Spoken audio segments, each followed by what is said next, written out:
All right, Dog fans, here we are after 11-0, and guess what? The Huskies are still winning, and we are still talking Huskies. Dave Softy, Mother, Cam Cleland, producer Alex Altman with you every week right here on Root Sports Northwest. Big thanks, huge thanks to our friends at the law offices of Catherine Clark. Cam, it may not have been pretty. At times it was gnarly, but it doesn't matter. It's all about surviving and advancing, and the Dawgs got the job done. 22-20 win in the rain, in the wind, in the weather, in front of the chainsaws and the crazy Beaver fans on Saturday at Husky Stadium. And for the second time in our lives, baby, the Huskies are 11-0. How about that? I feel like we've said this every week, man. It's just like just enough to get it done.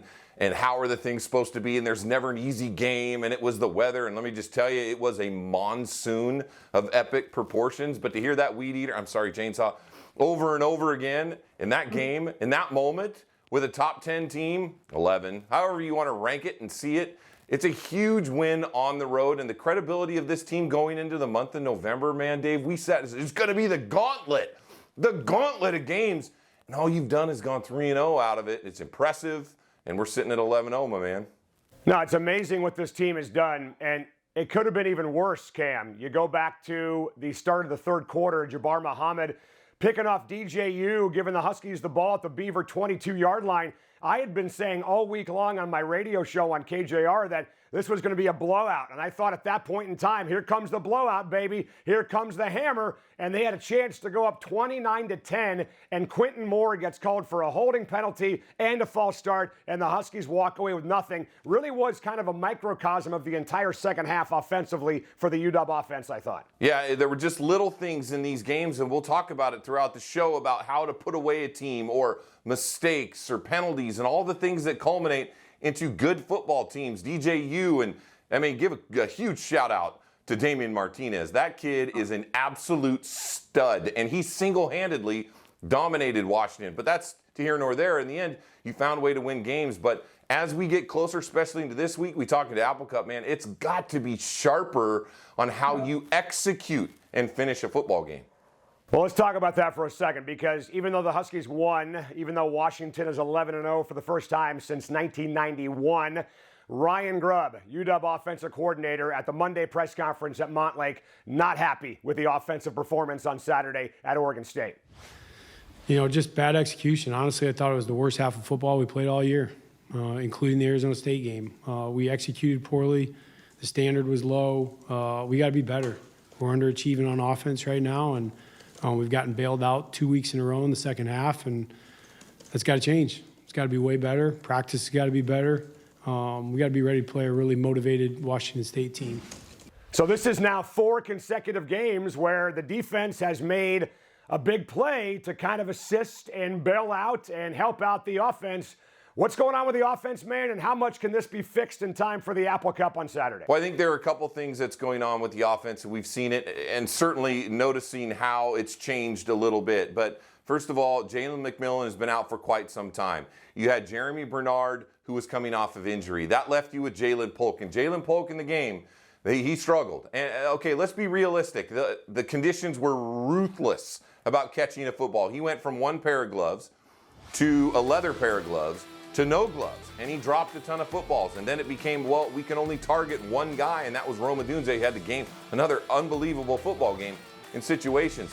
So it's simplified. You also saw Michael Penix do things we haven't seen at all in his career here at Washington. Is, again, back-to-back weeks, rush for a touchdown, extend plays with his feet on third down. He still has that juice a little bit. And then Dylan Johnson, the way that they stopped the run and Oregon State's front got after it. The things about getting in weather and a team that is, let's be real, it is a passing attack offense first. And you have to be super efficient with that. Giles Jackson had a great catch and a conversion. But as a group, as a whole, being healthy, this might be the week that we get right. But Coach Grubb, man, it reflects him as a coach, and he doesn't like it. Yeah, lots to unpack there. First of all, just going back to the run game, Ryan Grubb on Monday, Kalen DeBoer confirming that Dylan Johnson will be in a boot this week in practice. may not practice at all this week. Kalen did say he's fairly confident in Dylan Johnson playing Saturday in the Apple Cup, but Ryan Grubb did say, hey, look, just in case, we got to get Tybo, we got to get Will Nixon, we got to get Sam Adams ready to play in this game on Saturday. And he also said that their goal every single game, Cam, is 12% or less negative plays, meaning TFLs, penalties, things like that, sacks. They were at 18% negative plays on Saturday, by far the highest number of the year. So the efficiency, the penalties, all of that stuff has got to be cleaned up for the Apple Cup on Saturday. It has to be, and you're going to get their best fight, no question. Wazoo and all of that has to be sharp. And talk about Danny Ungata. Any running back that needs to get reps, Will Nixon, those guys are there. I know DJ has been the bell cow at the end of the season, especially in November, but if he can't go and there's any uncertainty, this is about running the football. And they ran the football pretty good the last few games, but this is about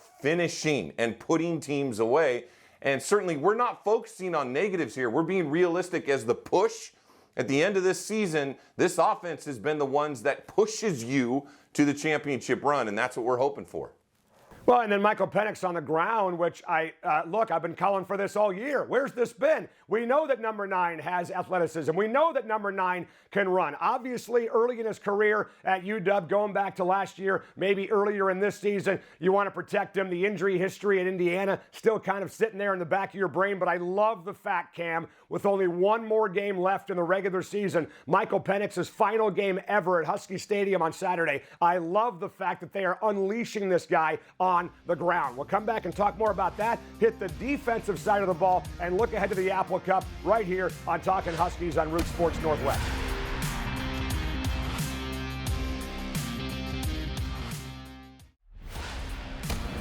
All right, Dog fans, welcome back to Root Sports Northwest, Talkin Huskies. Always check us out on YouTube as well. Big thanks to our friends at Nordstrom Heating and Air. Our pal Tim Earl, by the way, he was a big Rams fan, USC fan. So he's kind of living maybe a little bit of a bipolar life right now with the way the Rams are playing against the Hawks and the way USC played against the Dawgs. But listen, the Huskies are 11-0. Could not thank Tim and Nordstrom Heating and Air enough for being a part of the show. Jump on the web to find out more at nordstromheating.com. And Cam, we mentioned last segment, the penalties for Washington. 10 more on Saturday versus Oregon State. Not all of them on the defensive side of the ball, but I asked co-DC Chuck Morrell at the Monday press conference about the penalties and why we should think this late in the year the Huskies can clean it up.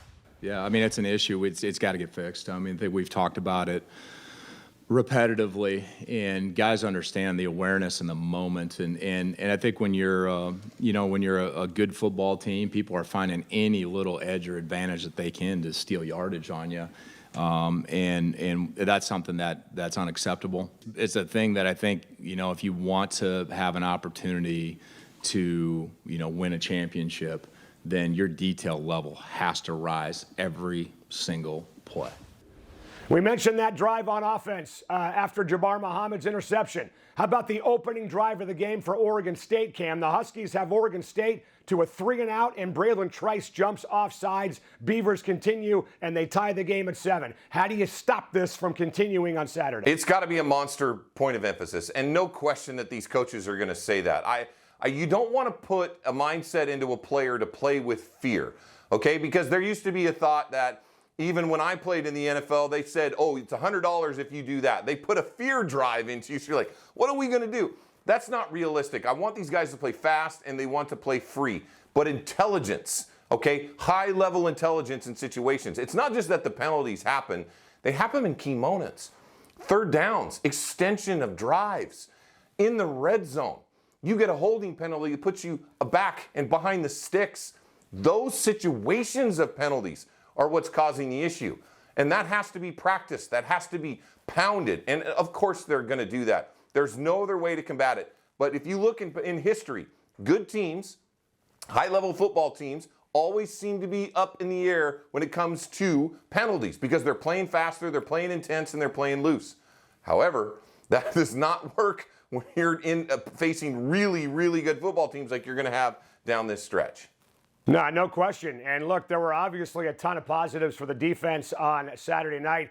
including, how about the play of Carson Bruner, Cam? Jabbar Muhammad was the Pac-12 Player of the Week with the 4 PBUs, the 2 picks, and the fumble recovery. But the fumble was forced by Carson Bruner, who also added 14 tackles in the game on Saturday. Here's Chuck Morrell again talking about the play of a Husky legend. Just excited for him to be able to go out there and compete at a really high level and not only just play, but make plays. And so really proud of him, and he did a fantastic job for us. How about Carson Bruner, man? He might be the Huskies' best linebacker right now, pal. The way you could be spot on, man, from his breakout game. You remember way back in 2021 versus Stanford when he had a show-up game, and then suddenly I saw that as he's worked back up the depth chart, and Coach Inge and Coach Morrell have said, hey, this is the guy. The way that Carson Bruner plays football, how about how he played at the start and all the season on kickoff coverage, on special teams? He is a dog. Number 42 has got the fight. And then to have that strip after the fumble that DJ had. All over the field. Like you said, you heard Coach Morrell, man, he was a part of the interception, everything, being all over the field, making tackles. He was even a part of the last play of the game on defense, to be in the backfield against DJ. All of that stuff. I'm so happy for that young man, and the way he keeps getting better, we might be seeing him playing later and continuing that career at the next level. Yeah, Dylan Johnson should buy Carson Bruner a steak dinner, for God's sakes, because he saved his bacon. Huskies scoring on that drive when Dylan Johnson had the fumble. But, Cam, for me, it's the fourth quarter defense, man. We're going back to the last 3 games for UW. Their defense has allowed 3 points in the fourth quarter. In the last 5 games, it's 10 points in the fourth quarter. And the last 6 games, it's 17 points in the fourth quarter. That's a real number and really shows you what this defense is. They may take some time to figure things out, but when it comes to, like we like to call it, nut-cutting time, the defense is getting the job done. Yeah, they're getting the job done because they're not afraid to make chances and take risks in those situations. They went to a 50 front with big guys up front to shut down the run. They made some adjustments. They blitzed at the right time when they needed to. The pressure was on Oregon State. And once you put them behind the sticks, look, you gave them some opportunities for some long drives, and when they had those zone runs, and Damian Martinez, again, that kid's a stud. But when push comes to shove, you put it in the hands of DJ Uiagalelei. So I tried it again, Dave. I'm still working on it. And he wasn't as accurate. He couldn't drop back. He had some good inside runs, right? Some quarterback runs. That finish by the defense, again, won that football game. All right, we'll get a break. We'll come back and look ahead to the Apple Cup. Also, asking Huskies your questions on Twitter. We'll jump on that next as we continue right here, talking Huskies on Root Sports Northwest.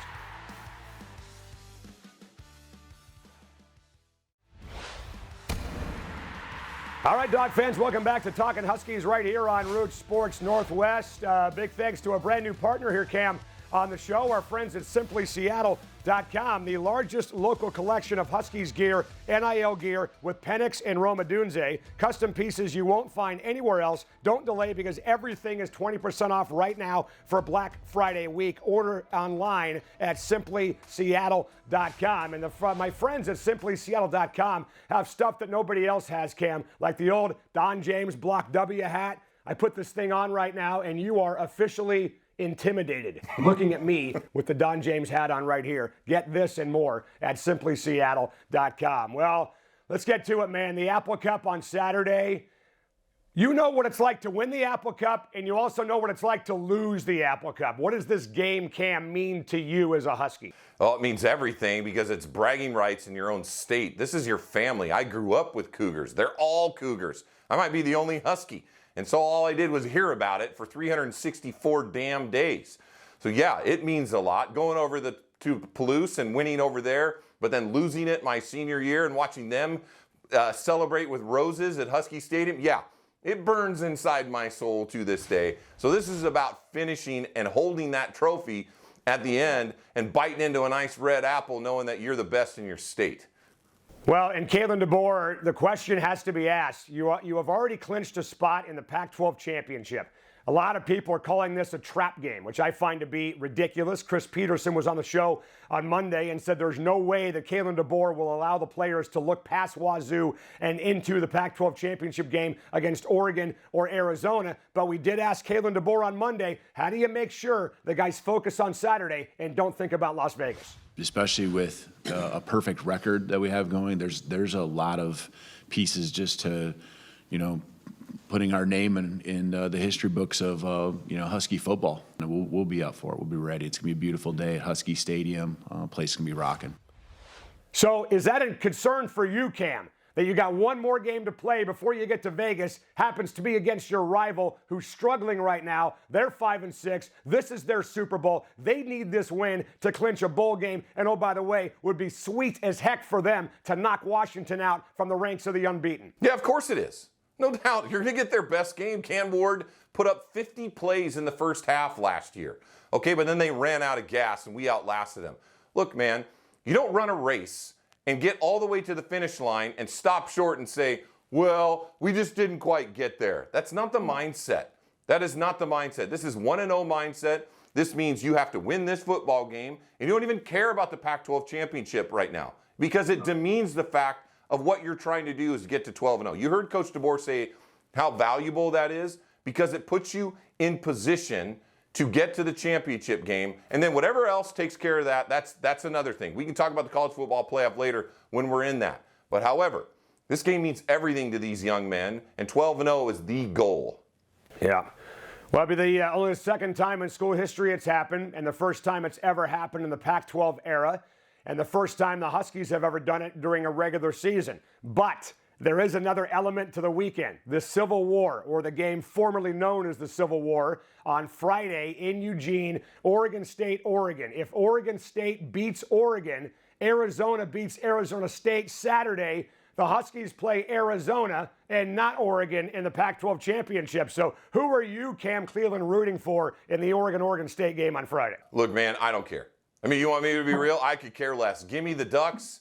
Give me whatever Wildcat shows up. I don't care. Give me all comers because every time we'll rematch. Either way, it's a rematch. Okay, I'm not a huge fan of college football rematches because I've already read that book. But oh well, that's where we're at. If we got to beat you twice, fine, so be it. We'll just go right through you. That's how the mindset is. Next guy up, one guy push all the superlatives, all the crap you want to hear. Let's just beat the Cougs and make them feel really, really sorry for showing up in Seattle. That's all that matters. I love it. Beat the Cougs, baby. With you 1,000% on that. We'll talk more about the Apple Cup matchup with Wazoo and do a little Askin' Huskies on Talkin Huskies next, right here on Root Sports Northwest.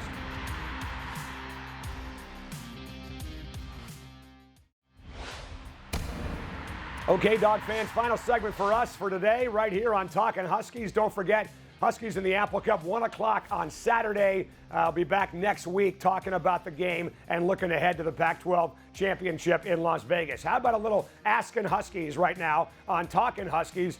Nate Suter, Cam, our buddy Nate on Twitter. What's your take on the Apple Cup moving to September starting next year? Pat Shunn, Troy Dannon announcing earlier this week the Apple Cup will continue at Lumen Field starting next year. Yeah, I love it. I love it. Even if it gets a chance to play at Seahawks Stadium, that's wonderful. It's September. Colorado State do that. It doesn't matter. The chance that we still get this, I know it's not at the end of the season like it's been traditionally for gosh sakes, decades, but we still have that. Good on those two athletic directors and these two schools because it means a lot to this state and these two programs.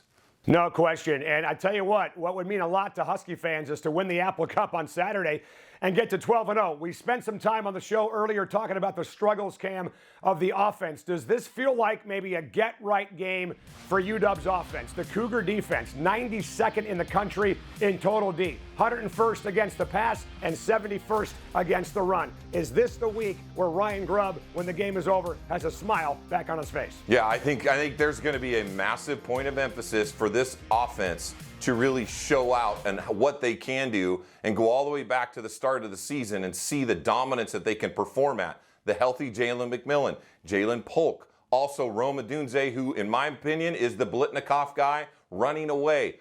Those guys have to get right. The offensive line, just the way Mike is starting to deal it. And whatever weather shows up is the weather. Can't be an excuse anymore. It's being sharp, intelligent, and let Coach Grubb have that entire playbook open, and let's run it all over you, or Wazoo.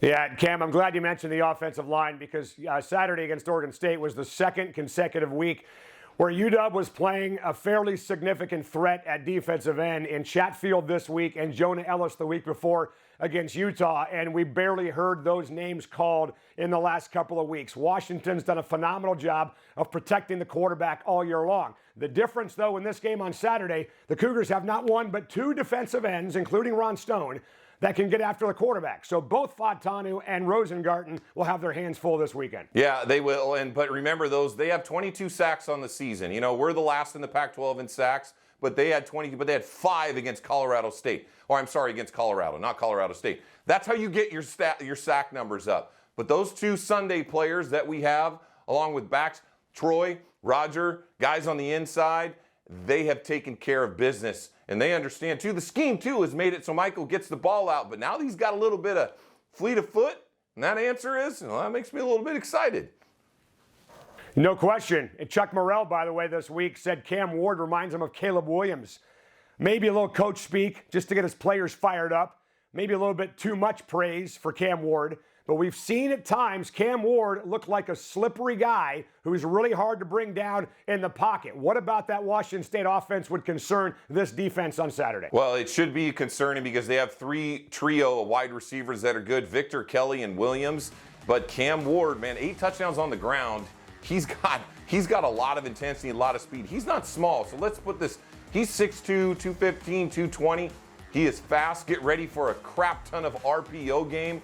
Get the ball out in space. Just put the film in the first half of last year. You could see how active this guy, another quarterback with extension of plays. This defense has its hand full with Cam Ward, but I think if you hit him, they'll give up some sacks. And we have some dudes that are a little bit hungry. No doubt, including number 8, who's playing out of his mind right now, by the way. All right, that's it for us. You guys have a great Thanksgiving out there. Apple Cup Saturday, back next week on Talkin Huskies right here on Root Sports Northwest.